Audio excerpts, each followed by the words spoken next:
কি হলো স্যার, হাঁপিয়ে গেছেন? এই কে আছো? স্যারকে একটু জল খাও, স্যার অনেক হাঁপিয়ে গেছেন।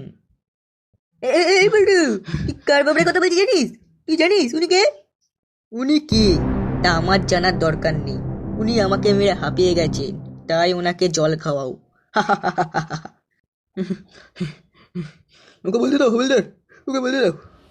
ওর শরীরে গন্ডারের চামড়া আছে, যতই মনে লাগে না। এই জানিস তো ফুটো, পল্টু দেখে না আমি খুব মিস করছি। মিসকে তুই একাই করছিস নাকি ওরা? আমিও তো করছি নাকি? এই চল চল, আমার থানায় গিয়ে পুলিশের হাতে পায়ে ধরে পল্টু তাকে ছাড়িয়ে নিয়ে আসি। পুলিশের হাতে পায়ে ধরে কোনো কাজ হবে না, যাকে দিয়ে কাজ হবে তার কাছে চল। কার কাছে যাওয়ার কথা বলছিস তুই ফুটো?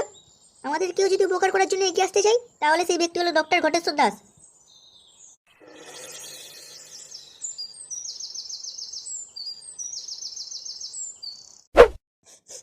মা, আমার বাবা কোথায়? আমি বাবার কাছে যাব।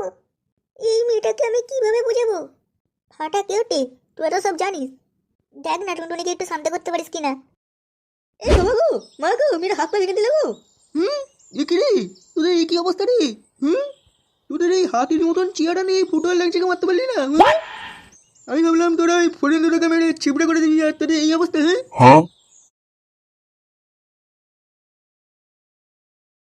উল্টো কি এমন অপরাধ করেছি যার জন্য ওকে লকাবে রাখতে হবে?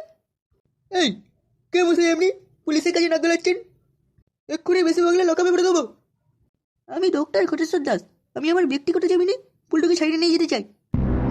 ব্যক্তিগত জামিন কি কাজের ফল নাকি, যে কাজ থেকে পারবেন আর টুক করে খেয়ে নেবেন? ব্যক্তিগত জামিন করাতে চাইলে তার একটা পার্সোনালিটি চাই।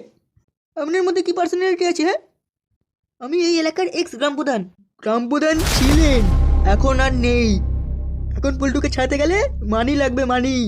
আমি তো জানি, জানি আমি আপনি ঘটেশ্বর দাসের কাছে বিক্রি হয়ে গেছেন। মুখ সামলে কথা বলুন, যত বড় মুখ না তত বড় কথা। আপনি পারবেন, পারবেন আপনি ঘটেশ্বরবাবু যা দিয়েছেন তার ডাবল দিতে? আমি তো আপনার সেই ডবল অঙ্কটাই জানতে চাই। আপনি পারবেন 10 লাখ টাকা দিতে? মাত্র 10 লাখ? আমি তো আরো বেশি ভেবেছিলাম। এ নিন, এর মধ্যে 10 লাখ আছে। এই কে আছিস, পল্টুকে নিয়ে আয়।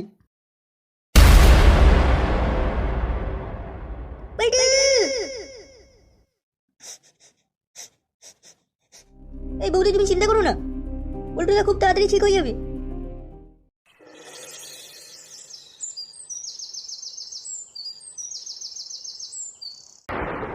স্যার স্যার, এই ফুটো আর ল্যাংচা এই নিষ্পাপ ছেলে দুটোকে মেরে চেহারা বিগড়ে দিয়েছে। হ্যাঁ, ওদেরকে দেখে ওদের বাবা মাও চিনতে পারছে না। ওই ফুটো আর ল্যাংচাকে খুব কঠিন সাজা দেবেন, আর পল্টুকেও লকআপ থেকে বেরোতে দেবেন না। পল্টু, পল্টু তো কবেই বাড়ি চলে গেছে। কেন স্যার, কেন? পল্টু তো খুব বড় অপরাধ করেছিল, এত বড় অপরাধের পরে বাড়ি চলে গেল কিভাবে? আরে কৃষ্ণদেব বাবু, পল্টু অপরাধ করলেও বটেশ্বর বাবু প্রসাদটা বেশ ভালোই দিয়েছে।